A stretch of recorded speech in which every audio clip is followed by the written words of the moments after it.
Kia lại sưởi nắng ở kia không về à?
thì ngon quá. Tại sao hôm nay không thấy anh Sáng vào đây nhỉ? Để anh còn thưởng thức món này nữa.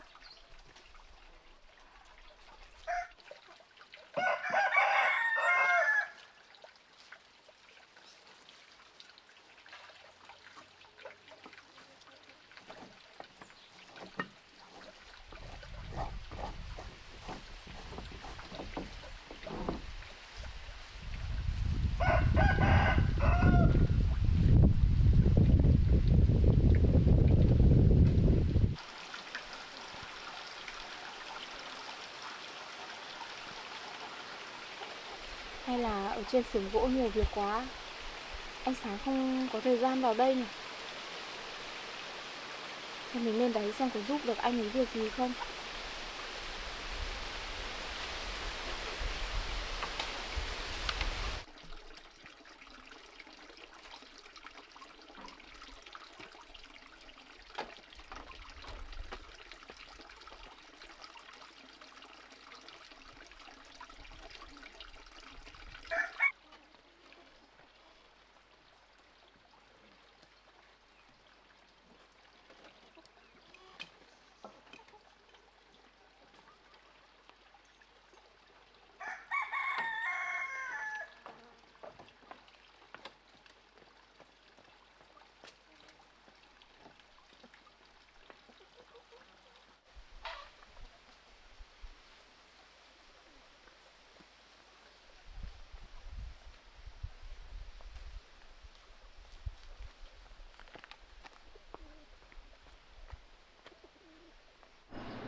Đây là những cái thanh khô mà họ đang xẻ ra và bây giờ sẽ là để phơi cho nó khô để làm em ạ. Mà hôm nay ở xưởng gỗ cũng chỉ có công nhân làm thôi. Thôi được rồi, bây giờ anh em đi vào xem kiểm tra xem là có máy móc không có nhiều không nhá. Họ sơ chế khá là nhiều anh nhỉ?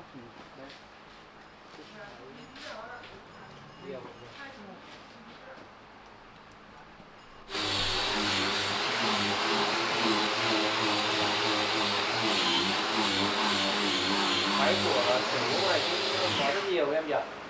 Đây là họ đang Bây giờ anh em đi vào phía trong nha, đi vào kiểm tra.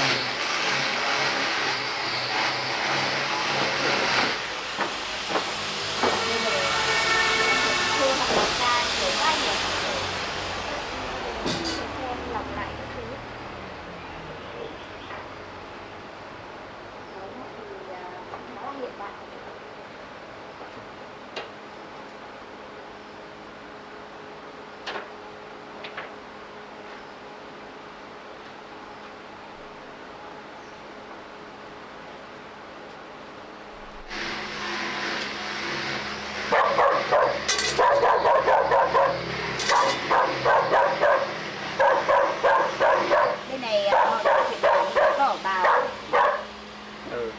những sản phẩm đã qua sử dụng có cắt đi để vào sử dụng đây.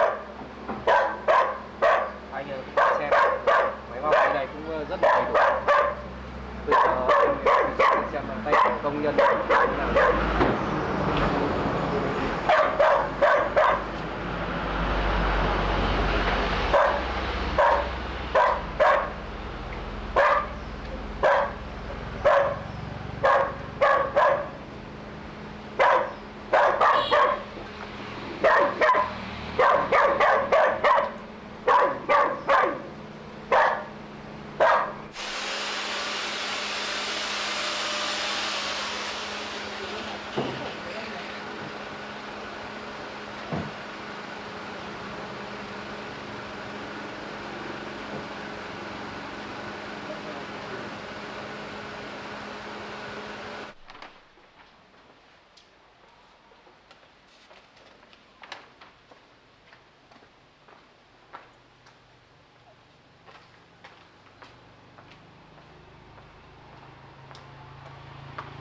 chào anh Học.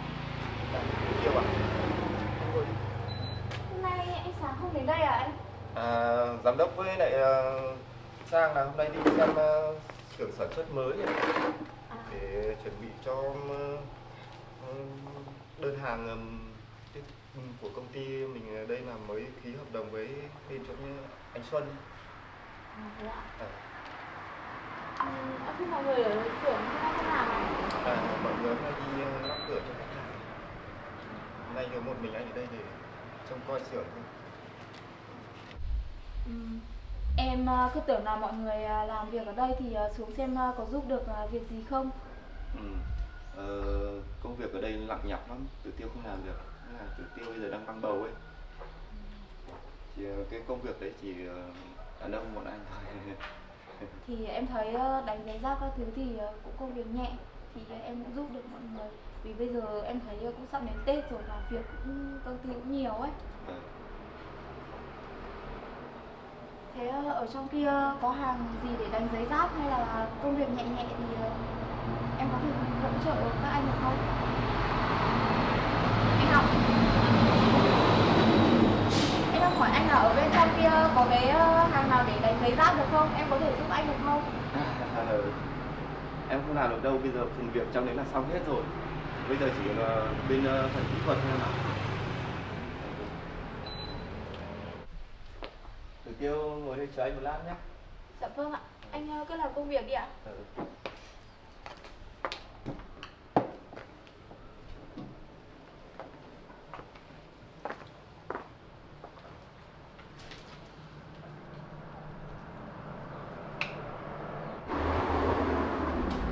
Anh Học không biết làm gì mà lâu thế nhỉ? Mà ở đây cũng có nước, sao anh ấy lại phải cầm cốc sang bên đấy làm gì?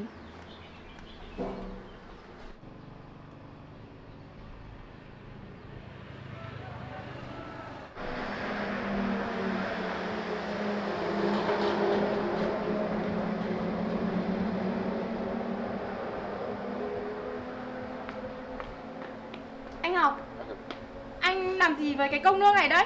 Đâu, anh đang pha chế để phục vụ cho công việc thôi mà. Sao phục vụ cho công việc lại cho vào cái cốc uống nước như này anh? Cái cốc này hỏng bỏ đi rồi mà em. Có dùng cái cốc này nữa đâu. Sao anh pha chế cái gì mà nhìn cốc nước này giống cốc nước cam thế? Không phải đâu em ạ. Anh cho em mượn lọ hóa chất này được Không không? được em ơi, cái này là cái chất độc hại chỉ làm cho công việc trong xưởng thôi. Thì anh cho em mượn xem nào.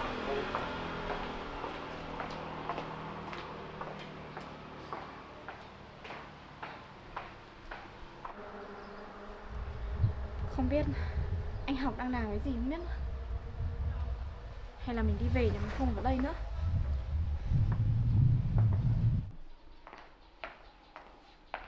Anh Học ơi, em đi về đây.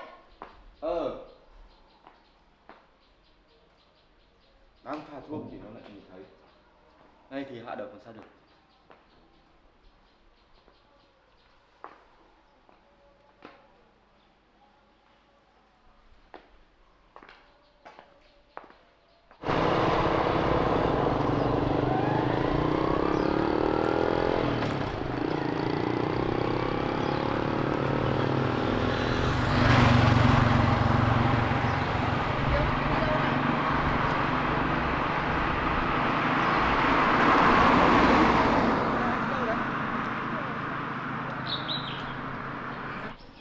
Anh đang định lên trên xưởng lấy cái xe. Thế hả? Em vừa ở trên đấy nhưng mà tưởng mọi người làm việc thì em lên xem có hộ được gì không. Nhưng mà hôm nay công nhân đi lắp công trình hết rồi, có mỗi mình anh Học ở đấy thôi anh ạ. À thế à? Mấy ngày hôm nay anh cũng không lên cái xưởng anh nên là anh không nắm được tình hình trên đấy như nào. Vâng. À, bây giờ anh có thời gian không? Cho em gặp anh nói chuyện một tí được không ạ? Thế em lên trên xưởng này không anh em mình nói chuyện? Trên xưởng của anh Học ở đấy cũng không tiện lắm. Tại vì việc này việc riêng thì em cũng muốn nói chuyện riêng với anh ấy. Dưới này có quán nước hay anh em mình xuống đấy ngồi uống nước không nói chuyện nhé. Dạ vâng, thế cũng được ạ. Cái này anh? Xuống đoạn này một tí. Em lên xưởng lâu chưa?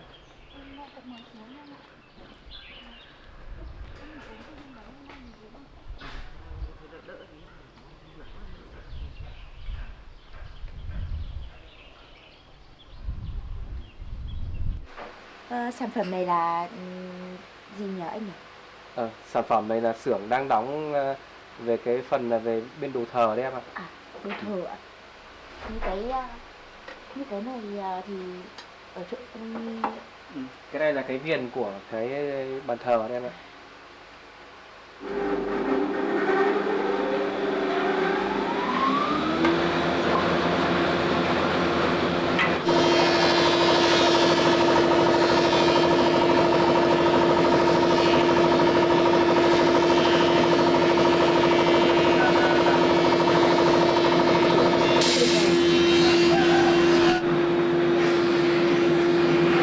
Chất lượng gỗ và ở đây cũng đóng cả đấy, có kỹ thuật là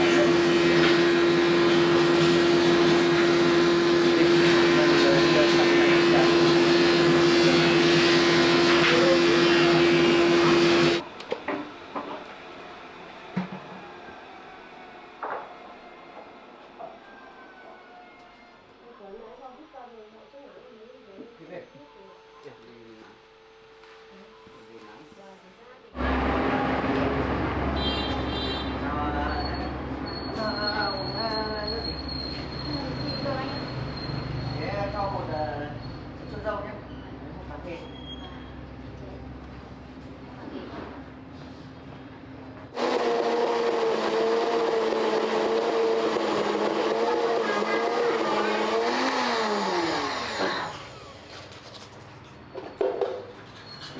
tìm một người khác.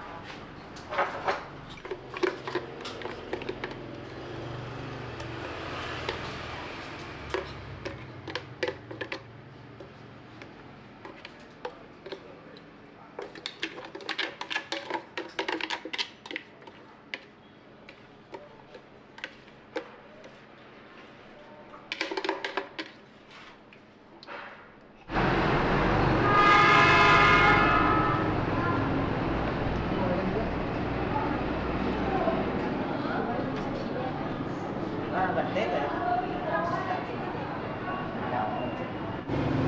Tình hình sức khỏe của anh hôm nay thế nào rồi? Anh thấy đỡ rồi. Sao anh không nghỉ ngơi cho khỏe hẳn đi rồi hẵng đi làm? Cuối năm rồi nên là cũng nhiều việc ấy, nên là anh lo quá nên xem các đơn hàng.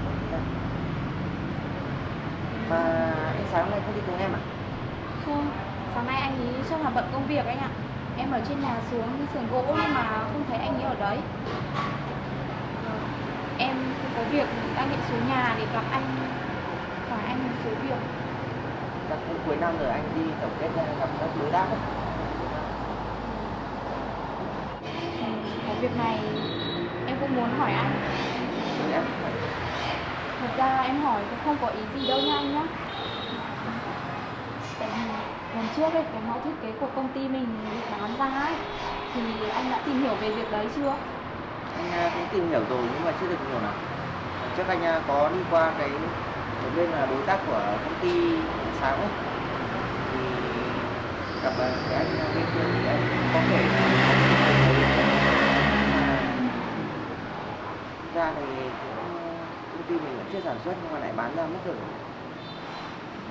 Thế những mẫu thiết kế đấy lại bán trên danh nghĩa tên của công ty mình hả anh? Ừ, đúng rồi. Cái tên người bán kia tên là Công, phải người của công ty mình. Thế những cái mẫu thiết kế ở công ty mình thì ai là người cầm anh? Em gửi cái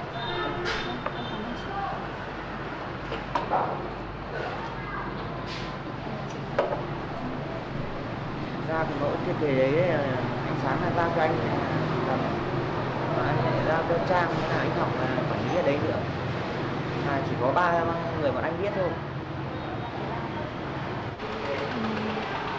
Anh cho em hỏi một tí nhé. Em cứ hỏi đi. Ở trên xưởng gỗ ấy, có bao giờ mà các anh pha chế một cái dung dịch gì đó để phục vụ trong công việc mà ở một cái cốc uống nước không anh? Làm gì mà pha chế cái gì mà vào một cái cốc em? Còn anh thì pha chế sơn hay cái gì đấy là chỉ ở trong phòng thôi. Có một phòng mà pha chế riêng mà. Thế không phải là sử dụng một chiếc cốc uống nước này để pha trong công việc à anh? Không. Hôm nay nhá, không phải tự nhiên mà em hỏi anh như thế đâu. Lúc mà em xuống xưởng gỗ thì có một chiếc cốc cũng gần giống tương tự như thế này, và ở bên trong thì có một loại nước gì đó màu cam. Em thấy anh Học đang cho một thứ gì đó vào cốc anh ạ. Sau rồi em hỏi anh Học thì anh Học bảo là anh ấy đang thử nghiệm một cái chất dung dịch gì đó để phục vụ trong công việc. Nhưng em thấy cũng không giống lắm anh ạ. Không, ở công ty thì không bao giờ dùng cái cốc này để pha chế cả em ạ. Mà bọn anh có một cái phòng riêng mà có đầy đủ dụng cụ các thứ để pha chế. Mà anh Học là pha chế ở chỗ nào em? Em thấy anh ấy cầm một chiếc cốc thủy tinh pha chế ngay ở cái khu vực uống nước anh ạ. Không bao giờ có chuyện như thế rồi. Bọn anh có phòng riêng cơ mà. Thật ra không phải là lần đầu em nhìn thấy anh Học có những biểu hiện như thế. Lần trước em cũng có gặp anh ấy có những cái biểu hiện rất là lạ, và em cũng có nói qua với anh Sáng, nhưng mà anh Sáng có nói là để đọc cái cam để ghi hình gì đó. Em cũng không hiểu rõ lắm, nhưng mà em cũng không biết là vì công việc bận rộn thì anh Sáng đã làm việc đấy chưa. Thì gần đây em thấy anh Học có nhiều biểu hiện lạ lắm anh ạ. Mà ở xưởng gỗ bọn anh cũng có lắp cam hết mà, thu giữ lại tất cả các hình ảnh mà. Thế ạ? Thế bây giờ anh có thể xem được không? Nếu mà cần thiết thì vẫn xem được em ạ. Thế nếu có thời gian anh xem lại những hình ảnh ở trên xưởng nhé. Được rồi, để về anh mở máy tính nên anh thử xem lại. Mà anh còn nhớ cái cốc nước lần trước lúc anh về xưởng gỗ gặp em ở đó xong rồi em đưa cho anh uống không? Có. Cái hôm mà anh bị ngộ độc ấy, cái cốc nước đấy thực ra là anh Học lấy cho em. Em cũng không biết cốc nước đó có phải là nguyên nhân khiến anh bị ngộ độc hay không, nhưng mà em vẫn suy nghĩ nhiều về cái cốc nước đó lắm anh ạ. Sao nói về cốc nước đấy là như thế nào? Anh chưa hiểu lắm. Thật ra cái hôm em có về văn phòng với anh Sáng và gặp anh Học ở đó, chính anh Học là người nghi anh bán mẫu thiết kế của công ty ra ngoài. Anh có đến một cửa hàng bán đồ nội thất gì đó rất lớn và gặp khách hàng ở đó. Anh Học nói là nghi anh mang mẫu thiết kế đó đến đấy để bán đấy. Nhưng hóa ra là cái hôm chụp ảnh đấy là anh Học à? Vâng, chính anh Học là người cho anh Sáng xem. Nhưng mà em tin anh là một người bạn tốt của anh Sáng nên sẽ không làm điều như thế. Thực ra hôm anh đến xưởng gỗ đấy là gặp một đối tác của công ty mình em ạ. Anh xem đến xem để xem là lượng bán các bàn ghế các thứ xem như thế nào để mình còn cung cấp tiếp cho họ. Đấy là một đối tác của công ty đúng không ạ? Đấy là một đối tác lớn của công ty đấy. Vậy mà anh Học lại chụp ảnh và nghi anh là mang mẫu thiết kế đó đến đấy để bán. Nhưng mà anh lại suy nghĩ như thế. Em còn nghe anh Sáng nói với em là trước đây thì công ty chưa xảy ra trường hợp bán mẫu thiết kế ra ngoài như vậy. Nhưng mà đợt gần đây thì em thấy có rất nhiều chuyện xảy ra anh ạ. Không biết là những vụ này có liên quan đến không? Em thấy anh ấy có nhiều biểu hiện đáng nghi, nhưng mà vì em cũng không có chứng cứ gì nên hôm nay em mới gặp anh để nhờ anh giúp đỡ. Việc này em cũng đừng nói với ai sớm nhé, để có gì em biết với rồi xong là để điều tra để xem như thế nào báo cáo với anh Sáng được. Vâng, nếu mà cần em giúp gì thì anh cứ nói nhé. Bây giờ mà nói ra thì sử dụng khó lắm. Vâng. Mà em biết cái chuyện lần trước anh kể với em với anh Sáng ấy, mà Trang có tình cảm với anh Học ấy, thực ra là cũng không phải vậy đâu em ạ. Thực ra là Trang hôm đấy đi gặp anh Học là để hỏi anh Học về cái vấn đề là cái hợp đồng anh soạn thảo ra mà bên cái khách hàng người ta không ký đấy. Chuyện chỉ đơn giản như vậy thôi.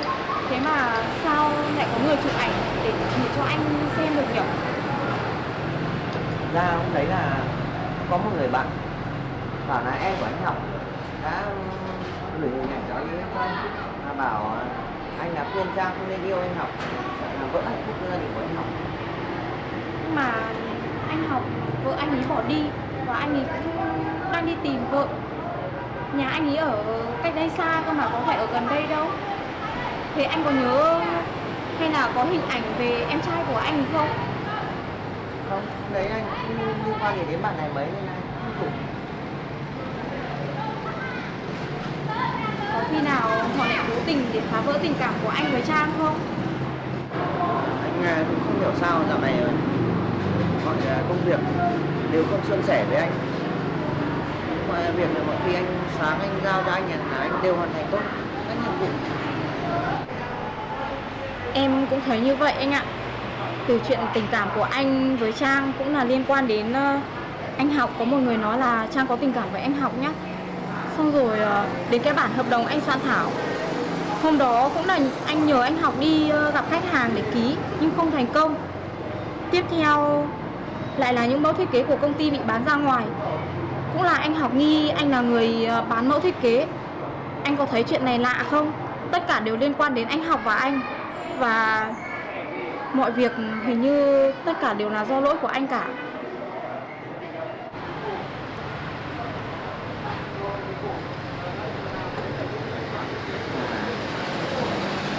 Hình như là họ cũng đang nhắm vào anh thì phải. Vâng, em thấy mọi điều không thuận lợi nó đều nghiêng về phía anh cả. Tất cả những công việc nó là chuyện tình cảm. Em thấy anh cũng là một người gắn bó với công ty lâu rồi, làm việc cũng có trách nhiệm, nên em cũng rất lo lắng về việc này. Không biết tất cả mọi việc này liệu có liên quan gì đến anh Học không nhỉ? Việc này không thể nói trước được anh ạ. Có lẽ mình cần phải điều tra và tìm hiểu rõ. Bởi vì anh Học trước đây cũng là bạn của chị Vân. Mình cũng không thể biết con người sẽ thay đổi như thế nào đâu anh ạ. Thôi, được rồi. Việc này em có thể im lặng và cùng điều tra với anh được không? Em đồng ý. Mọi việc mình phải có chứng cứ rõ ràng thì mới giải quyết được em ạ. Vâng, nếu như anh cần em giúp việc gì anh cứ nói, em cũng sẽ giúp anh. Việc này không phải vì một mình anh đâu mà còn liên quan đến cả công ty nữa. Mà em phải giữ bí mật đấy nhé. Vâng, em biết rồi. Em uống nước đi. Vâng ạ. Em cũng mong việc này làm được sáng tỏ thì anh cũng không bị oan nữa. Công ty cũng đỡ bị ảnh hưởng anh ạ. Rồi, công ty đâu? Anh cảm ơn nhé.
ra đây đi công trường à? Vâng. Công trường có gần đây không Lê Ca? Cũng gần, anh cũng đi được gần. À, bây giờ là lên xưởng tiếp tục công việc.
chiều nay bọn anh lát lề nữa xong. Bỏ hai cái ở đây chắc đủ cho 70. Mình cứ tính là cái nào nó đủ.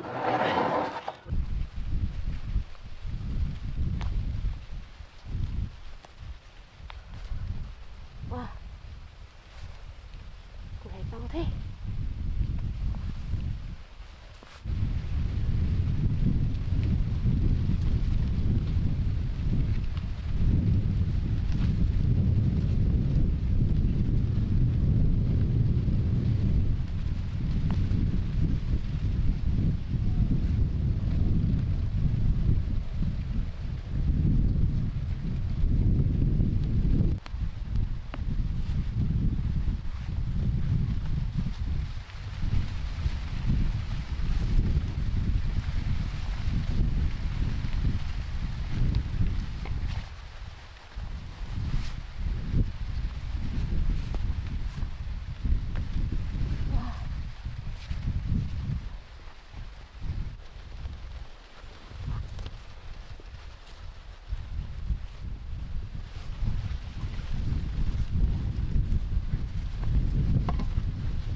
Wow.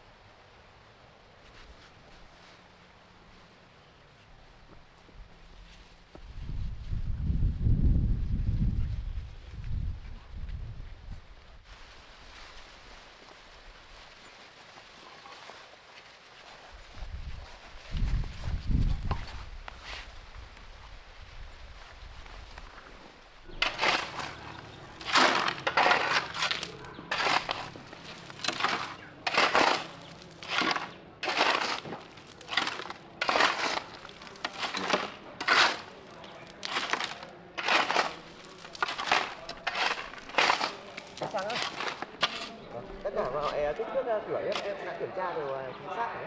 Anh thấy có chỗ nào không hài lòng? Cái này thì có chung anh em thi công thì mình thấy là tương đối là ok.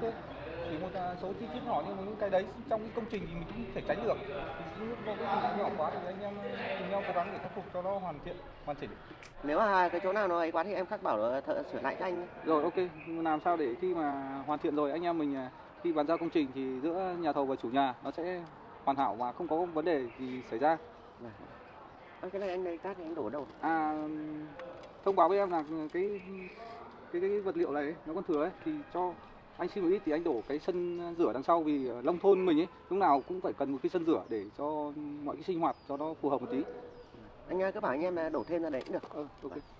Anh cứ làm việc như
cho anh 2 cốc cà phê em nhé. Trang uống cà phê. Cho anh một cốc trà sữa.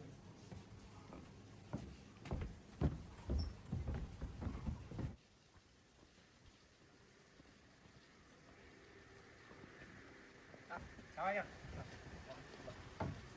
Anh đợi tôi lâu chưa? Em mới tới lúc thế ngồi đi. Rồi. Chắc ngồi đây. Em ngồi vào đây. Chào anh.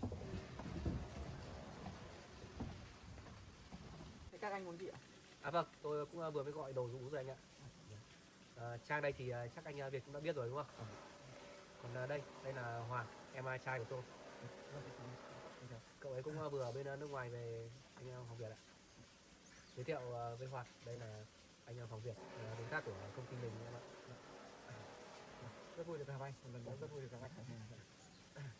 Lần này thế anh Hoàng Việt đến đây công tác có lâu không? Đợt này tôi đến đây cũng khá lâu rồi. Tôi cuối năm tôi đi kiểm tra mấy công trình. Thế tôi muốn kiểm tra công trình anh đợt này tôi tiến độ đến đâu. Vâng. Thì cũng rất vui khi được đón tiếp anh đến để tham quan các cái công trình. Và tôi cũng có thể là mời anh đến kiểm tra các công trình tôi đang thi công bên cho công ty của bên này.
mét tôn nữa.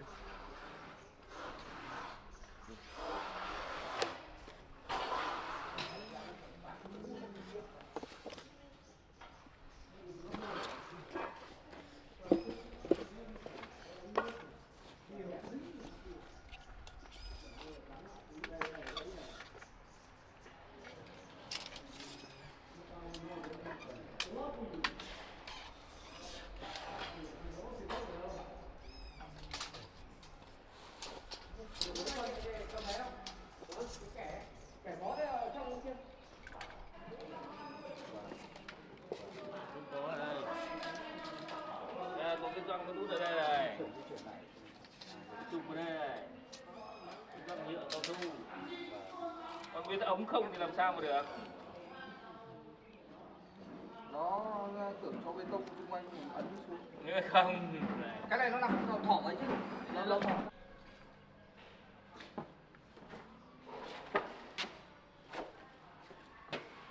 Coi như cũng hoàn thiện.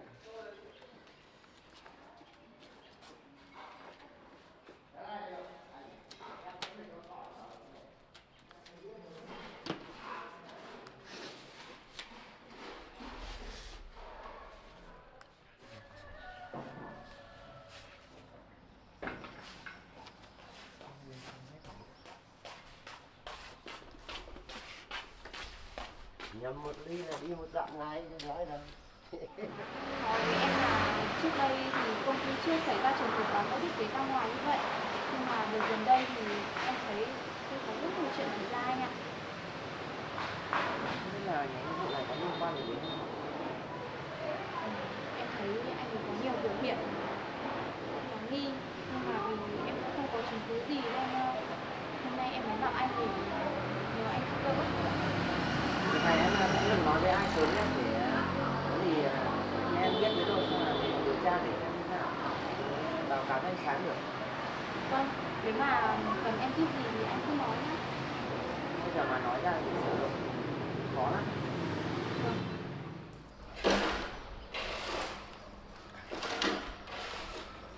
Mình vào gặp Tử Tiêu đi lên xưởng gỗ xem.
mùa này ngon chứ nhỉ. Ngọt nữa.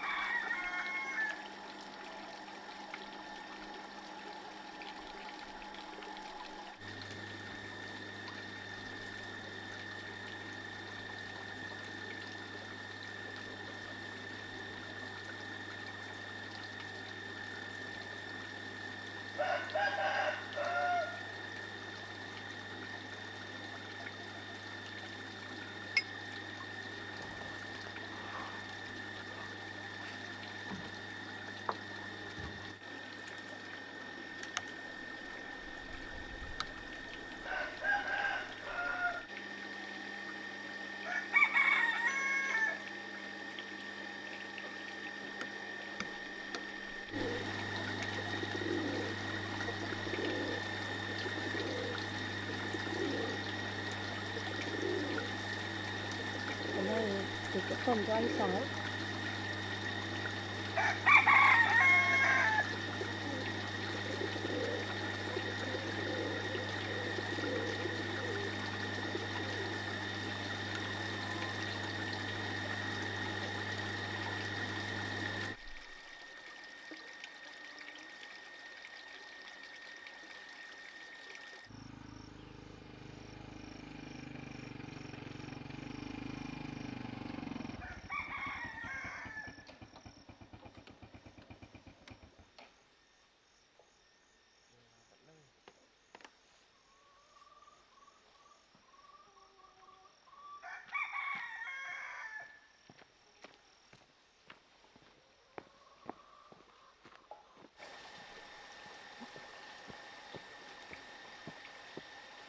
Anh đang làm gì đấy?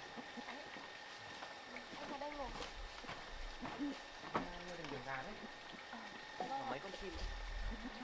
Anh Sáng mới lấy cho em ạ. Anh ăn củ khoai ạ? Em ra để đó. Anh ăn đi. Khoai hôm nay em đi thu hoạch đấy. Ngon nhỉ? Vâng. Em mới đi thu hoạch ở ngoài bờ sông về anh ạ. Khoai ngon lắm. Em còn nấu chè nữa. Hay anh ăn một bát chè nhá. Em cứ để đó. Hay là anh lại sợ em vỏ độc vào đây à? Không. Em chịu khó làm những món ăn này nhỉ? Vâng, em đi đào khoai về thế là em nấu luôn. Mà anh vào đây tìm em có việc gì à? Anh vào đây em muốn trao đổi với em cái việc mà hôm trước đây anh em mình cùng bàn đấy. Vâng. Nên hôm nay anh Sáng với là Hoàng ấy là cũng đi vắng hết rồi, gặp khách hàng hết. Anh muốn cô em lên xưởng ấy điều tra về anh học xem như nào. Đấy, em đang có bầu này, có đi được không? Ra ngay xưởng gỗ à anh? Ra ngay xưởng gỗ này. Vâng, thì em đi được. Thì anh ở đây chờ em nhé. Thì anh ăn củ khoai luộc.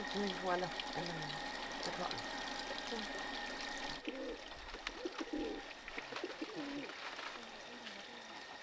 Anh ở đây đợi em nhé. Mấy con chim này cũng bạo nhỉ em? Vâng, hôm nay em mới thả ra đấy. Bạo.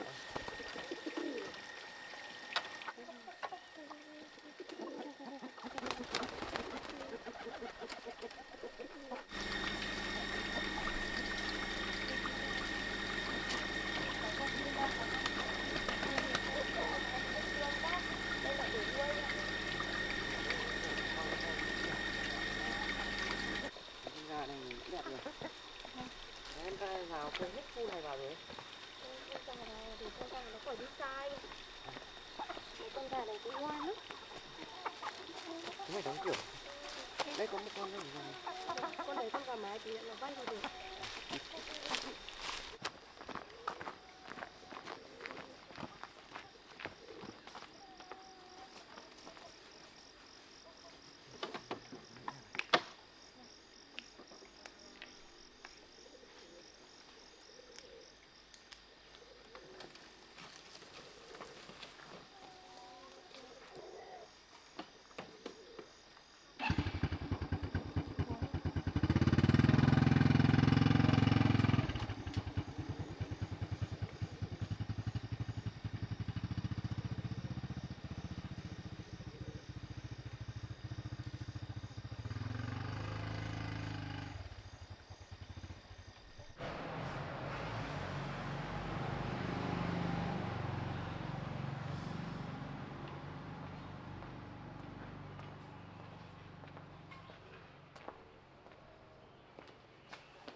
Alo Công à?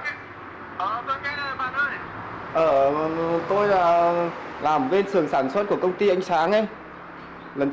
Lần trước tôi có gửi mấy mẫu cho bạn ấy, bạn đã sản xuất chưa? Tôi đã sản xuất rồi, tôi bán ra thị trường rồi, mẫu đấy đẹp mà bạn. À rồi ok. Hiện tại bây giờ là bên tôi cũng đang có mấy cái mẫu nữa.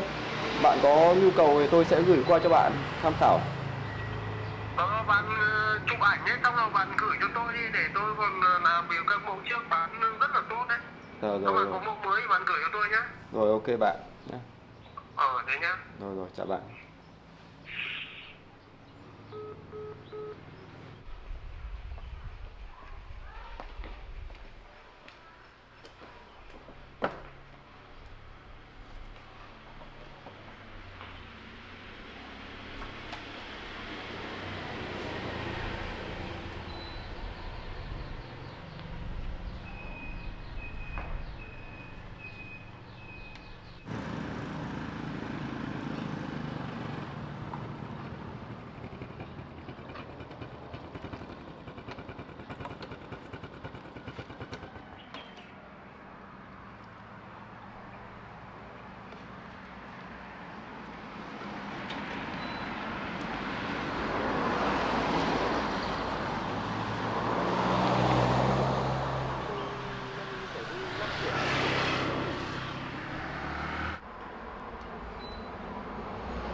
Giống quyển mẫu thiết kế đó. Thế lần trước em đến đây cũng thấy anh học chụp cái quyển giống như thế một lần rồi anh ạ.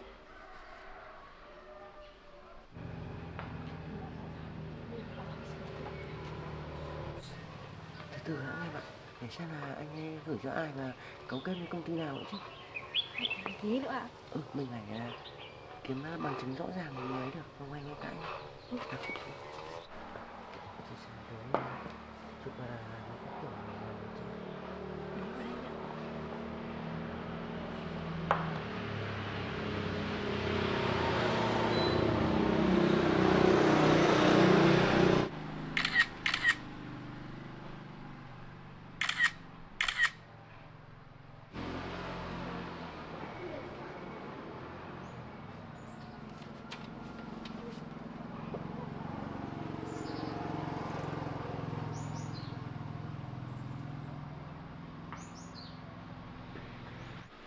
Anh ơi, thế mình cứ để thế cho anh học bán mẫu thiết kế của công ty à anh? Điều này có khi vẫn cứ để anh bán, để anh điều tra xem là anh ấy bán với công ty nào. Mà thôi, em cứ về trước đi, để anh ở đây anh theo dõi anh học xem là anh ấy đi theo hướng nào. Như thế nguy hiểm lắm. Em cứ về trước đi để anh còn điều tra, cái này khéo còn phải báo cả cảnh sát nữa đấy. Thế ạ? Mà em đừng nói anh sáng sớm nhá, để anh làm rõ vụ việc đã xong anh mới báo. Anh sáng sau. Mà anh cẩn thận nhá. Có gì đâu. Anh đi về trước nhé.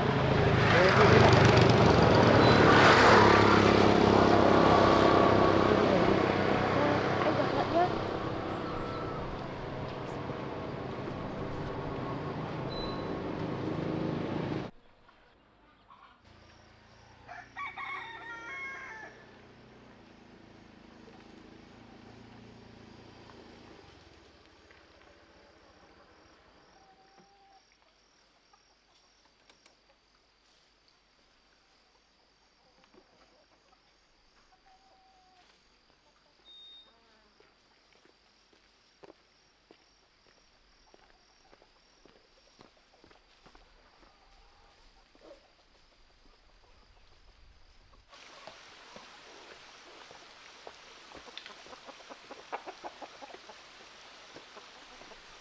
Tiêu ơi. Tiêu yêu một khóa cửa rồi. Tiêu ơi.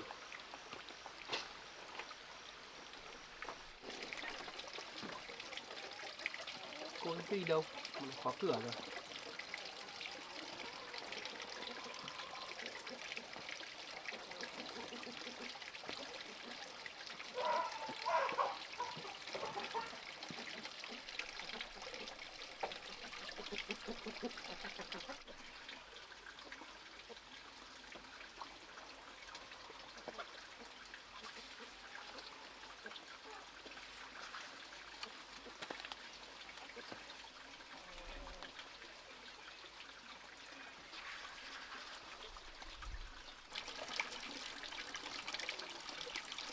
biết Tử Tiêu đây, cô ấy đã đi đâu? Gọi điện cho cô ấy xem thế nào.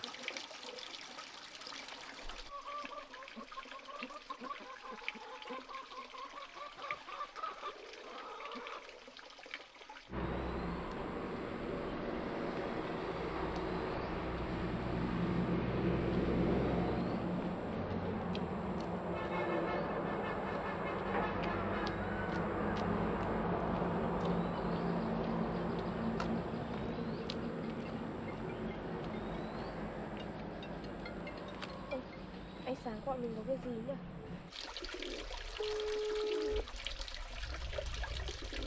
Hello ạ? Vâng, Tử Tiêu à, em đi đâu mà anh về thấy nhà khóa cửa thế?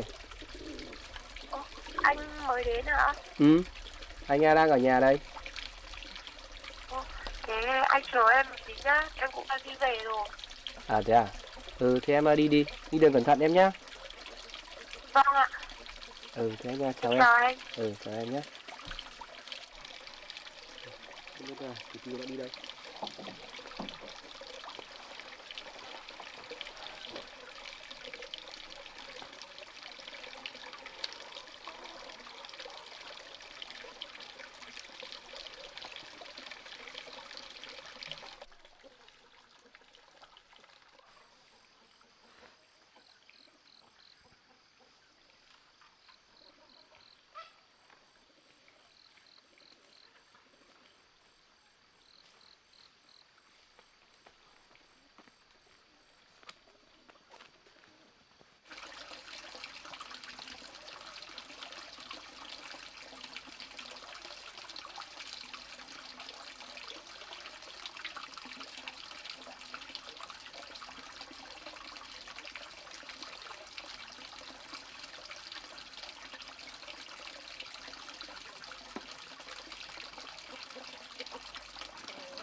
Ai đây?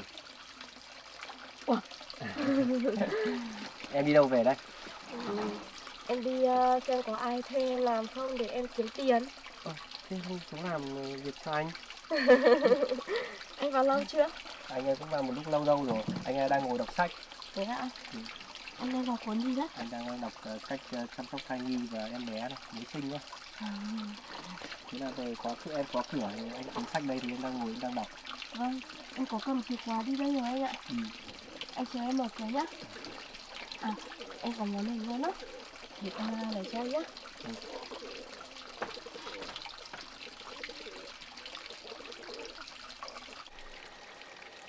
Hôm nay có đi làm không? Anh có em ạ. Anh vừa mới đi gặp đối tác về. Mà em có món gì đấy? Em có món đặc biệt. Sao nhiều đồ thế? Đi anh đỡ. Hôm nay em đi thu hoạch khoai lang. Dạ. Xong rồi thì em lại nấu chè nữa. Nhưng mà em chờ mãi không thấy anh đến. Ừ, anh với lại Hoàng với Trang nữa đi gặp đối tác. Anh thử giúp ta món á.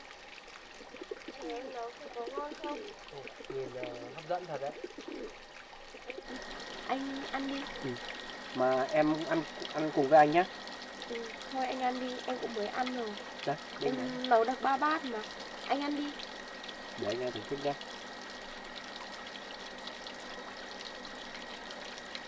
Ừ.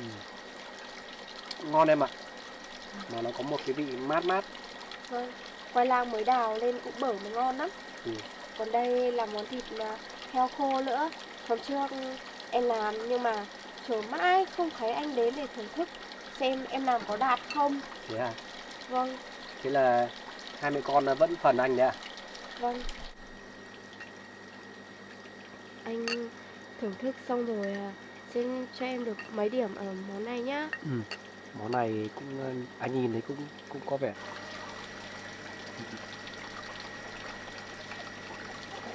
Anh thưởng thức luôn này. Ừ. Sao đấy anh? Có vẻ là ngon lắm em ạ. Thế là Em. anh chấm cho em điểm mấy món này? Món này anh chấm cho em điểm 10 luôn. Em cảm ơn anh nhá. nó có vị dai và vị thơm của hạt dổi và mắc khén, đúng không? Vâng, đúng rồi. Còn có cỏ tỏi nữa.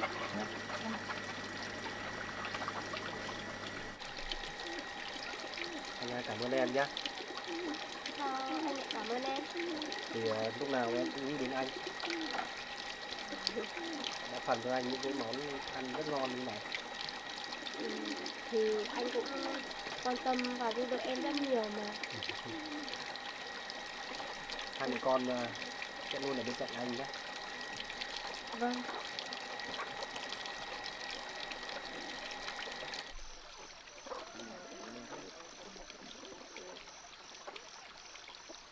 Anh ăn món chè em nấu đi. Đây.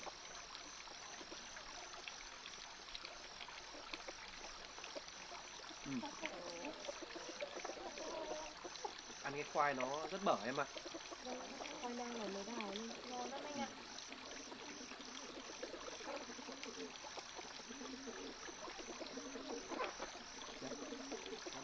Ăn cùng với anh. Nhưng mà em cũng ăn hết một bát rồi. Thế thì em ăn nhiều vào nhé. Con chúng ta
bác ở ngoài nhà vào ạ? Bác thì ở ngoài nhà. Bác mua cho cháu ít trái cây. Bác vào đây thăm cháu lại còn mua trái cây cho cháu nữa.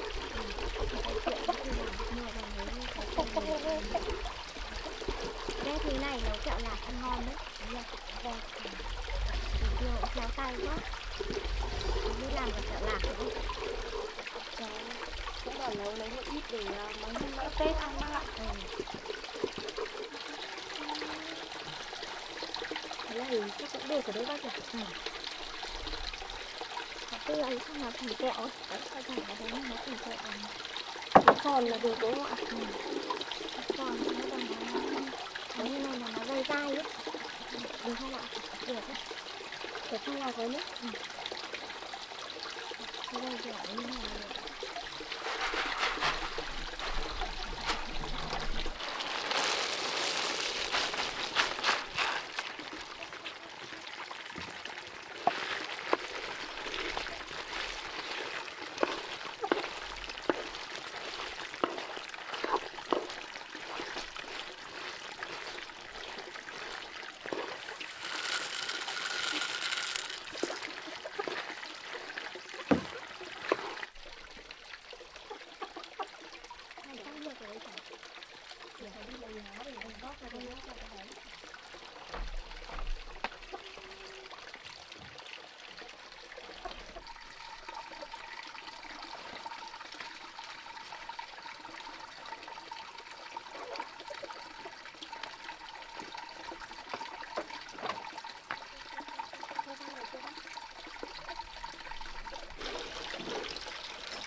Trời nguội bác ạ.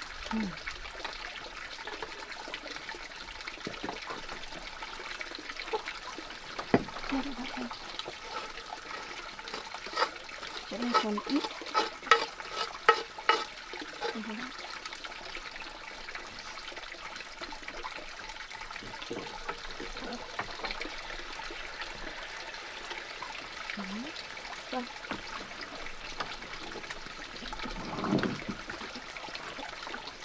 Cái này đã cứng rồi bác ạ. Anh nhanh nguội đấy.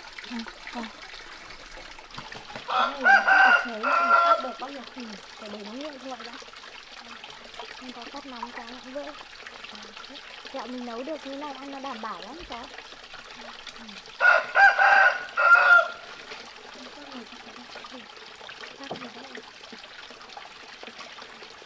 Thế tình hình sức khỏe cháu dạo này nào rồi? cháu vẫn bình thường bác ạ. Thế có ăn uống gì được không? Cháu có. Đợt này cũng không bị nghén nữa bác ạ. Thế à? Nếu mà không nghén được thì anh tốt rồi. Không có nghén thì mệt lắm nhỉ? Vâng. Hôm qua cháu cũng đi thu hoạch khoai. Nha. Bạn đi thu hoạch khoai à? Cháu đi lấy ở ngoài sông nên là cũng không phải leo núi. Thế nhưng mà cũng lại ít thôi nhá. Vâng, hôm qua cháu lấy cũng có ít thôi bác ạ. Hôm nay anh Sáng có đi làm không bác? Lúc nãy bác đi qua nhà thì là bác thấy đóng cửa. Thì bác lại tưởng là Sáng vào trong này. Không ạ. Thế Chắc là anh ấy đi làm. thế chắc là đi làm rồi. Có chuyện này cháu cũng không biết có nên nói với bác hay không. Thế có chuyện gì cháu? Chuyện ở công ty anh Sáng bác ạ. Thế à? Nhưng mà cháu cũng chưa nói gì với anh ấy cả. Thật ra cũng chưa có bằng chứng nên cháu cũng chưa dám nói. Mấy hôm trước cháu với anh Evan cũng thấy anh Học như kiểu đang chụp mẫu thiết kế gì đó của công ty. Và đợt này anh ấy có những cái biểu hiện rất là lạ. Công ty anh Sáng bị bán mẫu thiết kế đồ nội thất ra ngoài bác ạ. Không biết anh Sáng có nói với bác chuyện này không ạ? Không, bác không thấy Sáng nói gì với bác cả. Công ty anh Sáng đợt gần đây là cũng bị bán mấy mẫu thiết kế ra ngoài. Mà cháu với anh ấy Gan cũng đang tìm hiểu về việc này bác ạ. Không biết anh Học có phải là người bán mẫu thiết kế của công ty không? Mà bây giờ cũng chưa có chứng cứ gì. Với lại bác đừng nói gì với anh Sáng chuyện này nhá. Bởi vì anh ấy Gan muốn điều tra bác ạ. À, nhưng mà như này không được đâu cháu ạ. Bởi vì bây giờ là công ty của Sáng thì bác nghĩ là phải nói cho Sáng biết chứ. Cháu biết là công ty của anh ấy, nhưng anh ấy Gan lại là người bị đổ lỗi cho việc bán mẫu thiết kế ra ngoài bác ạ. Thế à? Mà anh ấy cũng đang muốn tìm hiểu và chứng minh anh ấy là người vô tội. Và có khi lại là người đổ lỗi cho anh ấy. Đấy là lại là người bán mẫu thiết kế của công ty đấy bác ạ. Thế trong việc này thì các cháu điều tra đến đâu rồi? Hôm trước anh Sáng đi gặp đối tác, cháu và anh Gan cũng có đến công ty và nhìn thấy anh Học đang chụp những mẫu thiết kế đó, nhưng chưa tìm hiểu được là gửi đi cho công ty nào đâu bác ạ. Nhưng mà có cả hình ảnh, hay là để cháu gọi điện cho anh Sáng xin dấu anh Gan rồi nhờ anh ấy gửi hình ảnh anh Học lúc đấy cho bác xem nhá. Thì bác ngồi đây để cháu đi lấy điện thoại nhá. Cháu có đi làm điện thoại. Nhưng mà bác đừng nói với ai nhé. Được, cháu cứ yên tâm đi. Bác không nói với ai đâu.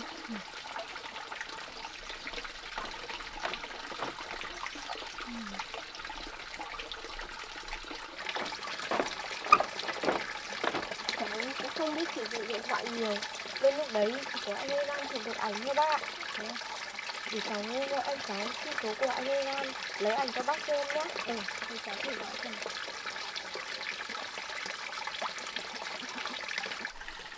Alo, Tử Tiêu à? Vâng ạ, anh Sáng ạ. Anh ơi, anh cho em xin cái số của anh Egan được không? Có chuyện gì đấy em? Egan cũng đang đứng ở đây với anh. Đây, em nói chuyện với Egan luôn này. Vâng ạ. Egan ơi, bây giờ Tử Tiêu có nói chuyện với em tí này. Alo. Anh Egan ạ. Anh ơi, anh có thể gửi cho em xin mấy bức ảnh lần trước anh chụp anh Học ở xưởng gỗ được không? Để anh gửi cho nhé. Vào cái số này đây ạ. Vâng ạ, anh gửi cho em với nhá. Vâng, em cảm ơn anh, em chào anh ạ. Anh ấy là chờ một tí rồi anh ấy gửi. Được rồi đấy bác ạ. À, đây rồi bác ạ. Đây, lúc đây bác ạ. Lúc cháu với Egan lên mà thấy anh Học đang chụp ảnh đấy bác ạ. Ôi, như thế này thì không được rồi. Như thế này là nuôi ong tay áo rồi. Con trai bác đã tạo điều kiện cho có công ăn việc làm mà như thế này mà lại hại cả công ty của nhà bác như này. Thôi, bác cứ bình tĩnh để cho anh Egan điều tra bác ạ. Anh ấy muốn biết anh Học đã bán mẫu thiết kế của công ty bao nhiêu lần rồi, còn báo cảnh sát nữa bác ạ. Như thế này các cháu cứ điều tra đi. Nếu mà cần gì hỗ trợ ấy thì cứ báo cho bác để bác hỗ trợ. Những người làm sai như thế này á, cứ phải cho vào pháp luật người ta trừng trị.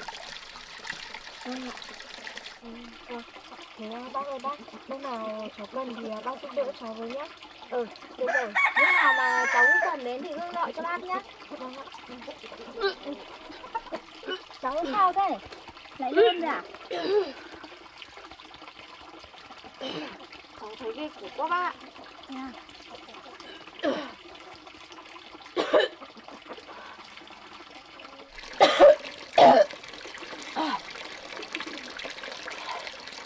Không sao các bạn, cho một tí là đỡ rồi.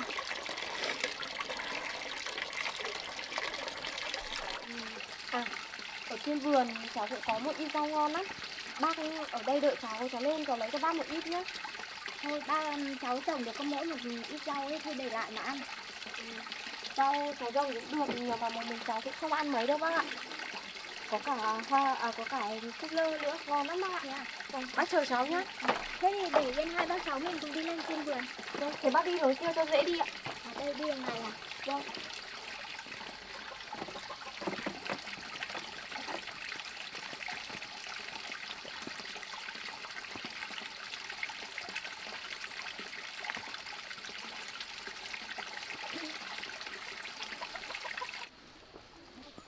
Rau tốt nhỉ. Vâng, bắp cải cũng đang cuốn rồi bác ạ. Rau của mình trồng được như này ăn nó đảm bảo lắm cháu ạ. Vâng. Chứ rau đi mua ở chợ ăn cũng sợ. Bông lơ này cũng to lắm ạ.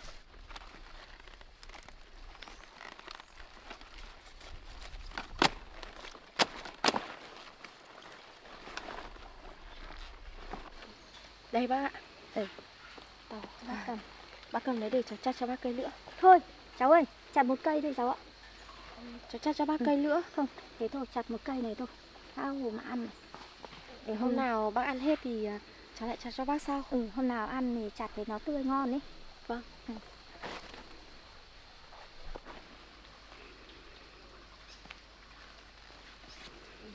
À, cái rau cải này đang cần luộc ngon lắm bác ạ. Đấy, đang có ngồng nữa. Thì cháu hái cho bác một ít nhá. Nhìn cái rau này cũng ngon đấy nhỉ. Vâng. Cái này mà về luộc ăn ngon lắm đấy nhỉ cháu nhỉ. Cái rau này đang ngon bác ạ. Đây, nó có ngồng như này luộc ngọt lắm bác ạ. Cái rau này ăn họ toàn ăn ngồng kiểu này đấy nhỉ. Vâng. Rau cháu trồng được nên là ăn cũng ngon. Rau mình trồng được á, hái ăn ngay như này nó cũng ngọt rau ấy. Vâng. Hôm nào bác ăn hết thì bác bảo cháu để cháu hái cho bác nhá. Rau của mình trồng ra như này thì ăn nó đảm bảo lắm, không sợ thuốc gì.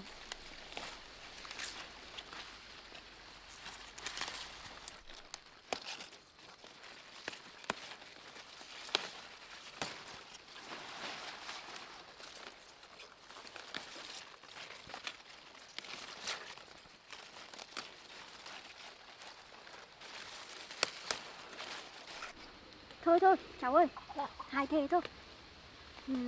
Hái bằng đấy thôi. Không có Hoàng nhà bác nó cũng đi suốt ngày ấy, độc một mình bác ăn thôi. Thì hôm nào bác ăn hết hôm nào thì bác lại vào nhé. Vâng. Thế hôm nào ăn hết thì bác bảo để cháu cho bác nhá. Hai bác cháu đi.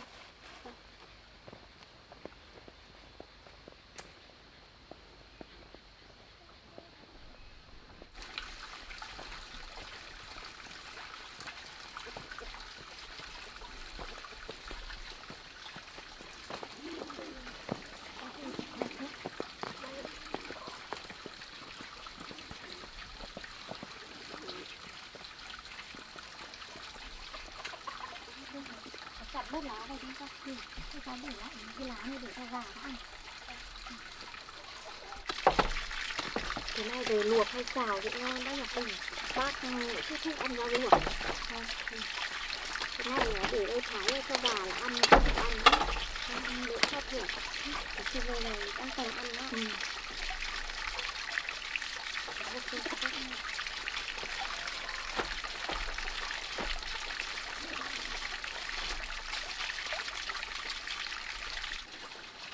Đây là nó đã. Để cháu bó sữa rau này.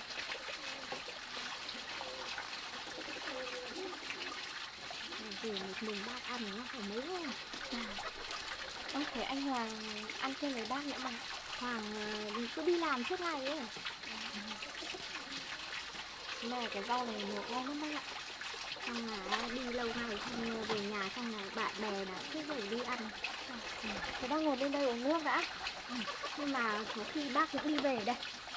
Bác ngồi chơi đã. Bác đi về đây. Rồi cậu làm nó nguội xong rồi cháu cắt cho bác một ít để mang về. Thôi cháu để mà ăn. Chứ bác cũng không ăn được cái đồ ngọt này đâu. Thế ạ. Nên bác xin nhá. Bác đi về luôn đây. Vâng, bác đi cẩn thận nhé. Đây là sách như này tôi sẽ cầm. Thì bác đi về nhá. Vâng, Bác nghỉ ngơi thôi. chào bác.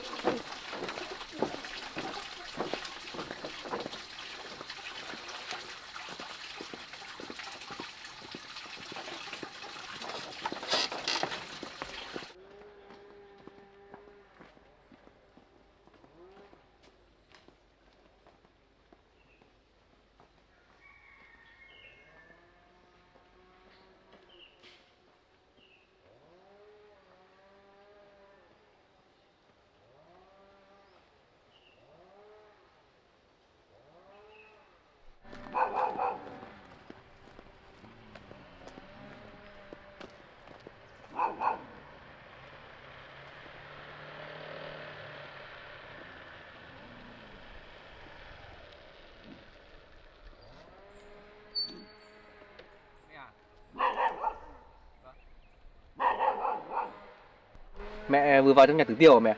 Ừ, mẹ vừa đi vào chỗ Tử Tiêu tí. Lâu lâu rồi mẹ không vào. Mẹ vào xem Tử Tiêu như nào rồi. Vâng. Ừ. Thế để con đưa mẹ về luôn. Thôi, con cứ đi vào trong với Tử Tiêu đi. Mẹ đi bộ về cũng được. À, mà mẹ vừa thấy Tử Tiêu nó cũng lôn đấy. Con đi về Vâng. con xem Tử Tiêu thế nào. Thế mẹ đi về nhá, con Ừ. vào con xem Tử Tiêu xem thế nào đã nhá. Con cứ đi về đi. Vâng. Thế mẹ đi về luôn. Vâng, thế mẹ về nhá, để con vào xem Tử Tiêu với thế nào. Mẹ về nhá. Mẹ về đây.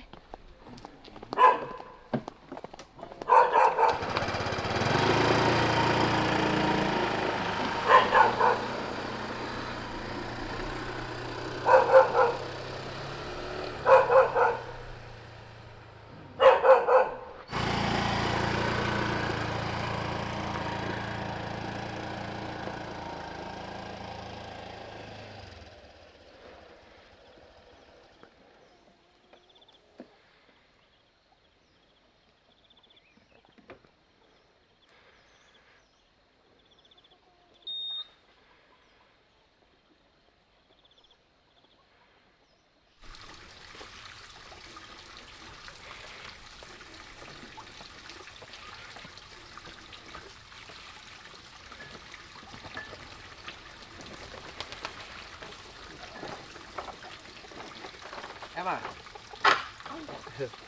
Em đang làm gì đấy? Em làm trần lạc. Ngon thế. Anh ăn thử đi, ngon lắm.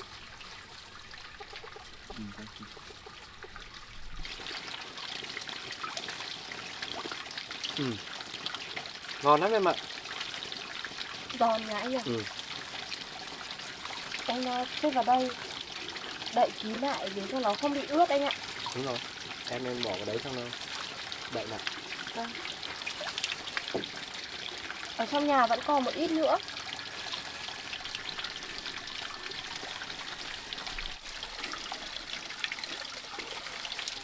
À, mà anh cũng vừa gặp mẹ em hôm nay.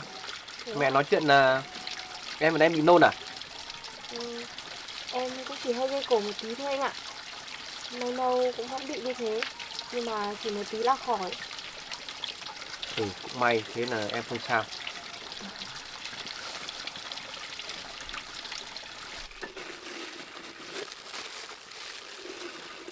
Kẹo lạc cần phải để kín, không có là nó cũng sẽ ướt anh ạ. Đúng rồi, nó sẽ hấp hơi nó ướt ra đấy.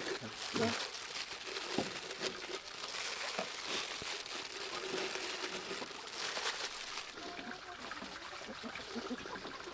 Cái này mà nhâm nhi với lá vối anh nhỉ? Những ngày Tết đấy nhỉ? Có một cái cốc lên lá vối này và mấy cái bánh kẹo lạc này nữa thì cũng ngon. Đấy, thế là em có 2 món để Tết rồi đó. Ừ. Có cả món thịt khô nữa. À, bây giờ thì việc công ty của anh cũng ổn rồi. Mấy nữa anh sẽ vào đây để chăm sóc cho em, cho hai mẹ con nhé. Anh sẽ đưa em đi sắm Tết, đi chợ Tết nhé. Thì công việc ở công ty của anh cũng xong hoàn thành xong hết rồi. Công việc ở công ty thì cũng ổn hết rồi. Bây giờ cũng cuối năm rồi, còn những cái đơn hàng ấy thì anh cũng giao cho Hoàng với lại Egan cậu ấy làm em ạ. Hoàng thì đợt này cũng về thì cũng giúp anh đấy, giúp anh một số việc ở công ty nên là anh mới để cho Hoàng cũng làm việc. Anh Hoàng cũng chỉ làm tạm thời thôi, mà nữa anh ấy về nước ngoài rồi thì công việc thì anh sẽ phải quản lý tiếp. Hoàng hôm nay cũng đã nói chuyện với anh em ạ. Hoàng cũng tâm sự là ở bên đấy thì công việc nó cũng vất vả mà cũng thu nhập cũng không được cao ấy, cho nên là Hoàng cũng đang muốn ý định là về để làm việc, khi anh để làm việc ở công ty nữa. Anh cũng đang muốn để cho Hoàng về đây, chứ bây giờ ở bên đấy xa xôi với lại thu nhập nó cũng không được cao nên là cũng vất vả lắm em ạ. Bây giờ anh cũng muốn giao nhiều việc ở công ty cho Hoàng để anh có thời gian và chăm sóc hai mẹ con ấy. Em thấy như thế cũng tốt anh ạ. Bởi vì anh với anh Hoàng cũng là hai anh em thì có thể cùng nhau quản lý công ty, cùng nhau phát triển công ty tốt hơn, cũng vẫn hơn là mình thuê người ngoài nữa.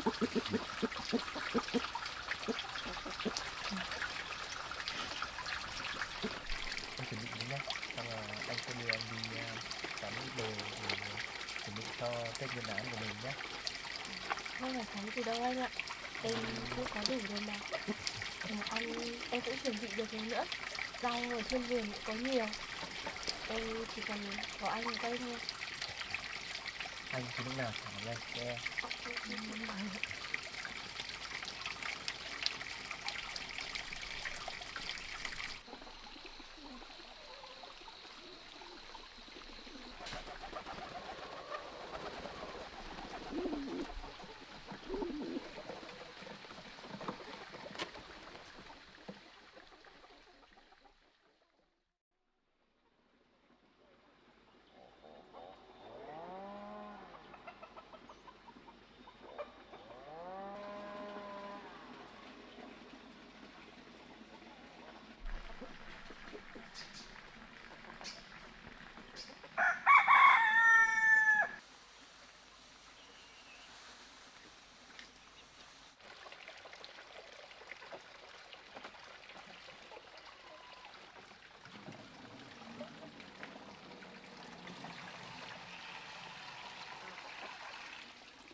Ngọc à?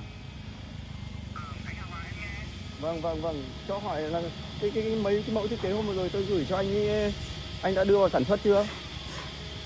Mấy cái mẫu thiết kế đấy à? Hiện tại thì bên em cũng đang đưa vào sản xuất rồi anh ơi. Thế mà lâu không thấy bạn chuyển tiền cho tôi. Vâng, mấy em vừa rồi em đi bận nhiều việc quá em quên mất đấy. Thì anh cứ ra quán đâu đi. Anh gửi cho tôi cái vị trí. Vâng, mà bên công ty tôi hiện tại bây giờ là đang có mấy cái mẫu thiết kế đẹp lắm ạ.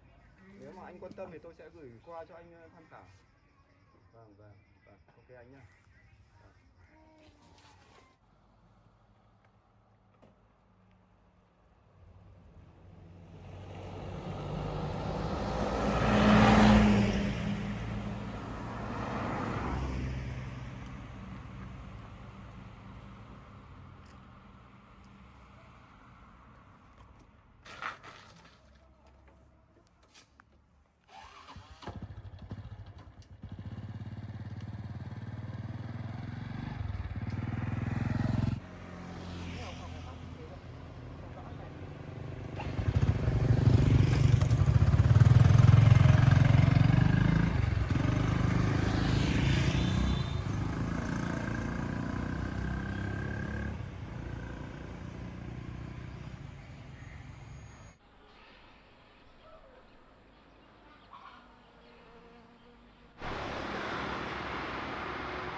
Đi đấy.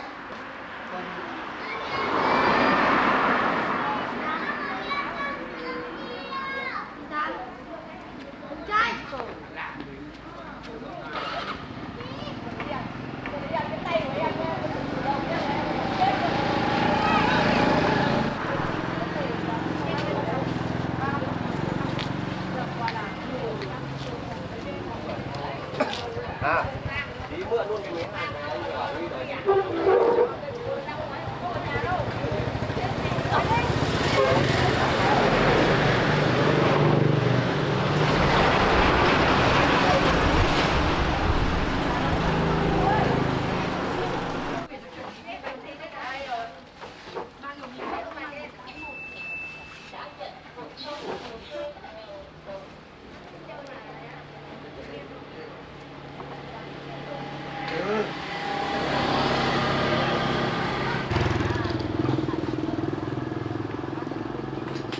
Chị ơi, bao nhiêu tiền của đâu chị?